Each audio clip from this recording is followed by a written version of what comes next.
Ayan, cellphone ni General Torre, umuusok. Aba, palitan natin yan, boss. Palitan na yung cellphone ni General Torre, umuusok na daw ho. Mga kababayan, ay hindi. Tingin ko, umuusok. Sa sobra ng daming bumabate kay General Torre, mga bossing. O, di ba? Sa sobrang dami ng kumo-congratulate kay General Torre, mga kababayan. Kaya nasabi niya, umuusok na yung cellphone ko. Ang daming bumabate. Eh bakit naman hindi? Hindi na ho katakataka yan, mga bossing. Na makuha yan ni General Torre. Yung pagiging PNP chief, mga boss. Sabi nga, dapat may yagbols, matapang, handang humarap. Nakita nyo naman po.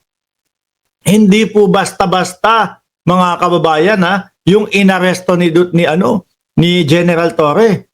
Dalawa po, no, na magkaibigan, mag-best friend, na nandoon sa tuktok na animoy parang wala kang maiisip na Pilipinong aaresto dito sa mga ito. Ayan. Sa katayuan po ni Police Major General Nicolas Torre, nasusunod po na PNP chief, mga kababayan. Basahin natin. Umuusok na ang phone ko. Police Major General Nicolas Torre III is thanking, nagpapasalamat sa lahat for their support after President Bongbong Marcos appointed him as the next chief of the Philippine National Police.